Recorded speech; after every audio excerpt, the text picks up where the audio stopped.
So please join me in welcoming Chief Johnny Johnson.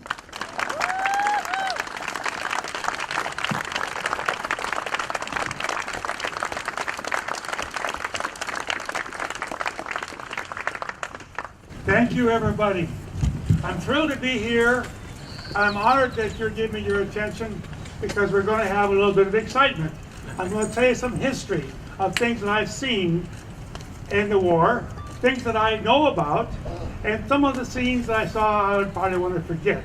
It's hard to forget things that are so deeply embedded in your mind. So this is just a little bit about history. I will begin to tell you a little bit about Pearl Harbor, because I was aboard the San Francisco, as Gene said, and I was standing in the back of the ship having a mug of coffee, not cups or mugs aboard ship, and getting ready to leave for Waikiki Beach and have fun that Sunday morning. And I watched this big line of airplanes come by, and they were going kind of slow, right? That's not unusual for Pearl Harbor. A lot of airplanes are flying at night, and I'm just a kid.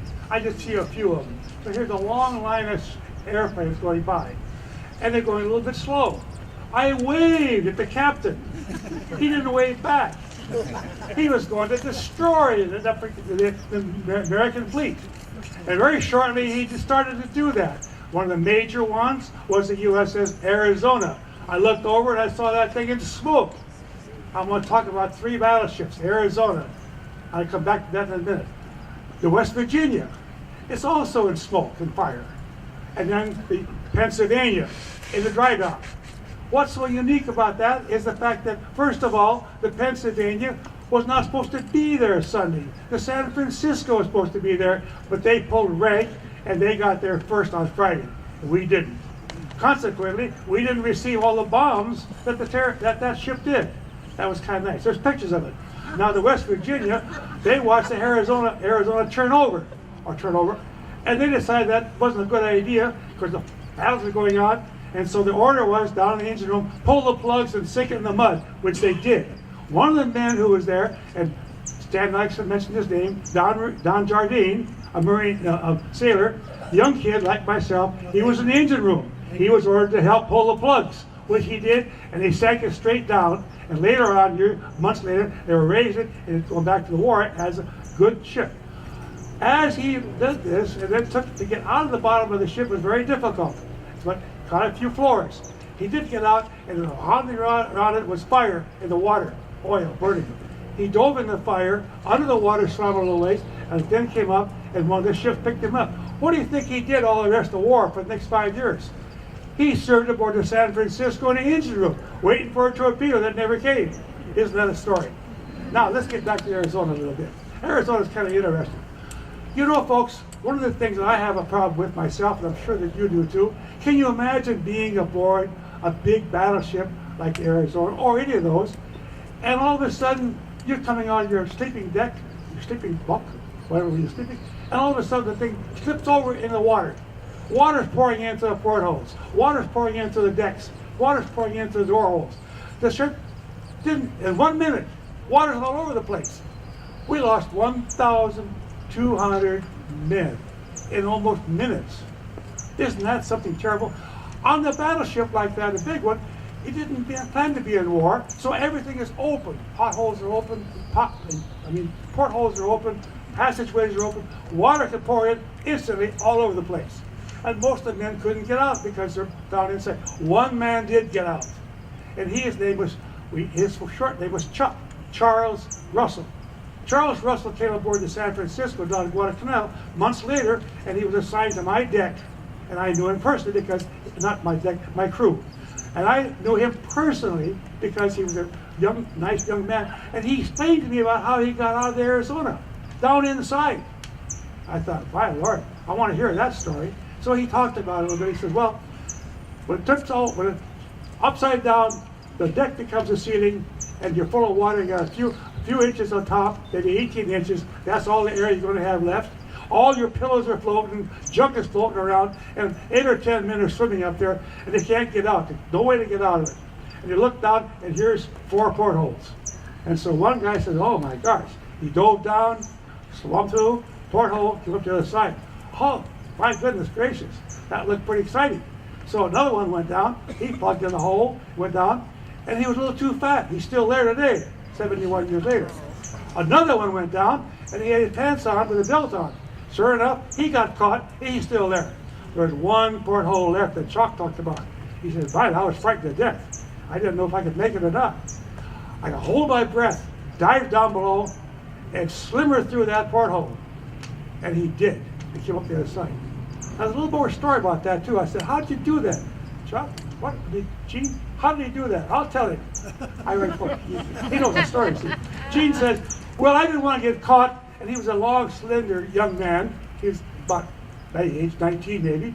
He took off all of his clothes. He was nude. He said, "I don't want to get hooked on nothing. I got to swim through." And so he slipped through the hole, nude, and came to the other side. And he thought, that didn't bother me a bit. So that's kind of a life story of an individual of activity aboard ship. Now then, 1,200 men died. I went, that's in January, and saw the monument in Pearl Harbor over that ship. I saw these names all over. I couldn't believe how many they were there. And it, so personal it became. And I thought about all the men that never went home, all the fathers that never saw their son, all the girls that were waiting for somebody to come home to get married to.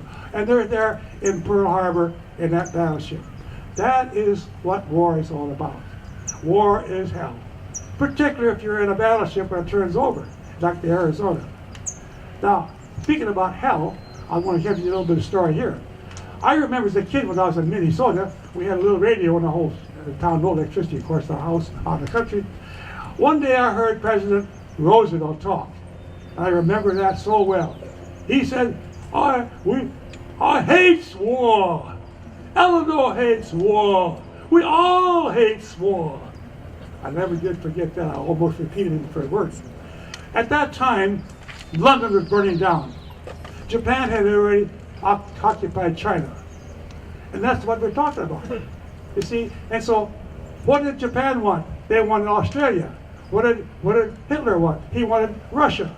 What did America want? They wanted to keep what is ours, our land. So our war was to keep America. And that's what it's all about, Guadalcanal.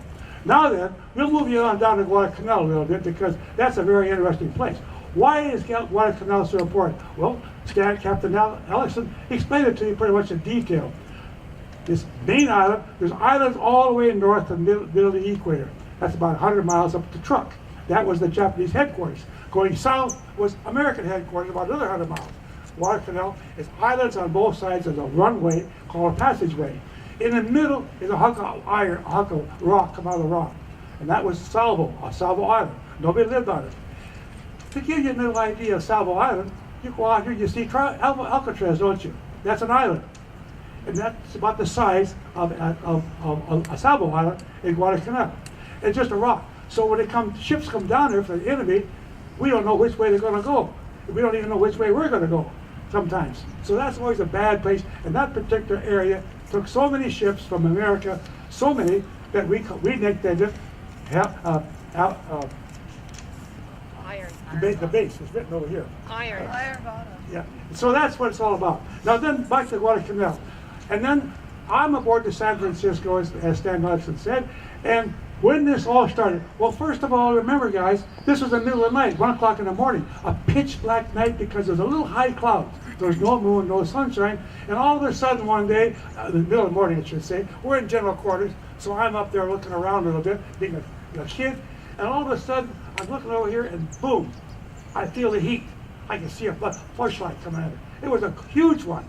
I could feel the heat. I can still feel it today. That heat from that enemy battleship coming, shooting at us. And that's where the battle began. Now that particular battle took place in about 30 minutes. The San Francisco received 23 fires. And they had to be put out. Every time we got hit, a fire would start. That's the way it turned out. And of course, the battleship went back and forth, and we went back and forth, and we were just some lucky ships here and there. We survived. But there was over 6,000 casualties. Over 3,600 American casualties in that activity in 30 minutes. A lot of men jumped off the ship. And what did they do? They swam around. What's waiting for them? A shark. And what's worse than that? Middle of the night. And I looked at that one time. I said, gee, what am I going to do if this thing gets too wild? Do I jump over or do I just stay here? I looked one over. I said, no, I'm staying here. And that's the right decision to make. Now, then you're in the water, and the ships are all moving as fast as they can to save themselves. You might wind up under the ship, and the propellers drain you up. That happened to a lot of men, and they're still there. And that's the way war goes. So, gentlemen, war is hell if you are the receiver of bad stuff. And so we will go on.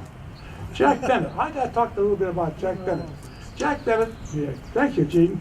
He's making sure I don't forget anything. Well, Jack Bennett was a very important young man aboard the San Francisco. He was a Lieutenant JG.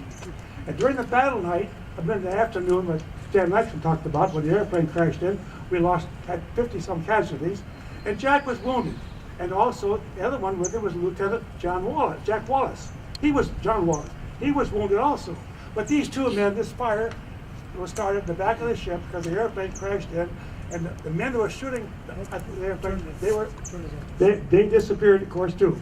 Now, Jack then helped save these men, and he survived. But the ship said, well, you've been wounded now, so you're out. The captain said, you're wounded. And so you're excused. Not for Jack. He said, no, myself, we're going to go into battle. I'm going to stick around and see what happens. So he took care of his crew in the back. As these fires were generating, he then would help put the fires out. And one man who was with him was one man named Reinhard Kipper. And there's a sign on here, Reinhard Kipper. He got a Medal of Honor. Reinhard Kipper was his first-class boatswain mate in his 4th Division. And they were putting out fires around the hangar deck because the hangar deck had explosion, not good place. And that's the way that went. And so one day, one hour, I should say 1 minute or two, Hitler got a wound in his leg and he didn't notice it. Didn't pay attention. He got a fire hose in his hand and he's putting out fires, and Jack is doing the same thing. And then all of a sudden he just died because he bled to death. And so consequently, he then is now one of the Medal of Honor. Jack, that's Kipper. Now then, Jack then went on that same night, and the night went on, the fires went on, and so on. Gene has a question he wants to ask me. So it was the middle of the night, it's dark, you don't have any power, and you're afraid you're going to get fired on again. That's a little bit later, but let me just talk to you just a little bit about that. That's a good question. Thank you. He's taking me back to the command station. The command station is where the wheelhouse is. And that's where the admiral was. That's where the captain was. That's where the officers were. This is where the battle was going on, and then it's kind of coming to an end a little bit, so we got to sneak out a little bit, push away. So the ship has to survive. And so what happened then was the fact that all the men in that was killed except one. Now they have 2 men handling the wheel. And so when the orders come, go 180 or go 140, they tell them where to go by the number. So you have to watch and steer the ship to wherever you're supposed to go. And this is in the night. Your officers tell you where to go. Now the captain, the man that was the chief on the wheel, he was killed also. The only one left was a young kid named Floyd Rogers. Floyd Rogers he grabbed the wheel, and he's the only one in the room. All the rest were laying on the floor dead. He's frightened to death. There's islands all around. Pitch black night. What's he going to do? Well, this went on for 2 hours. And he pulled a little about, he didn't know where to go, so he put the ship in a circle. And he went real slow in a circle. And that's where he went for a long time. Jack, all of a sudden, when he's down in the well house putting out fires, he said, gee whiz, what's going on? So four decks up, he lashed all the way, and this was about 3 o'clock in the morning, still black. And he spawned this kid there in the wheel. He's frightened to death, almost petrified. And so he said, what can we do to help? What can we do to help? He looked around, and Jack was a very, very neat man. He looked out there, away over the island, land, he saw a little flicker of light, Must be a Japanese out there waiting for me. Or it's an American ship. They didn't know, because all of our ammunition and our ship the electricity was shut off. We couldn't communicate to each other, couldn't even communicate to ourselves. So the ship was, let's say, bound by no communications. And here it is. So Jack looked over there and said, what am I going to do? What am I going to do? And he grabbed the flashlight off the wall, 3 cell, and he went, Morse code, 1, 2, 3. Morse code, CA38, CA38, CA38. That's our target, our number, the ship is San Francisco, CA38. And so and behold, that ship come back and said, okay. It was a Helena. And they were ready to shoot on it. That's what happened there. Yes, Gene, back to you. Chief Johnny, you think about and you mentioned the Sullivan brothers. Oh, that comes later. Apparently it does. What do you want to talk about next? Well, okay, let's go to the end. So all this took place, and consequently, the San Francisco was saved that 1 hour because of this flickering.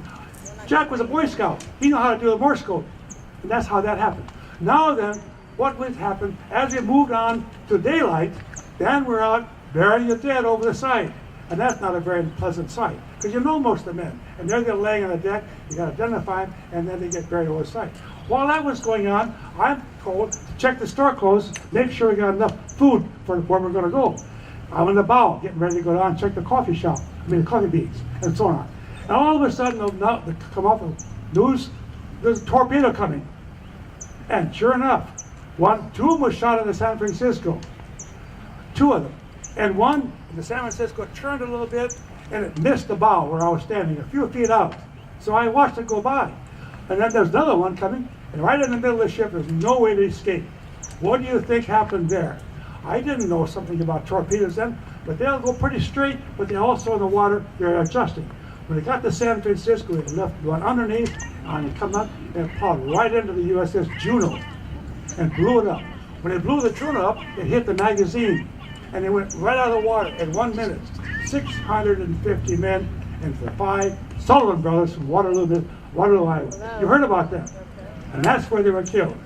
And one of them, George, wound up in a life jacket, in a lifeboat later on, and he was so mentally gone after 3 days, no food, no water. He dove in the water because he thought there was not, and he could swim, and of course he became short.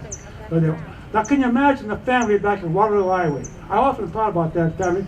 That's 3 brothers gone in 1 minute. And that's the way war is. And that's what happens in things. Gene Redding, you are going to be in charge of the rest of the conversation. More questions? Thank you very much, Chief Johnny. Some read about history, some make it. Thank you very much.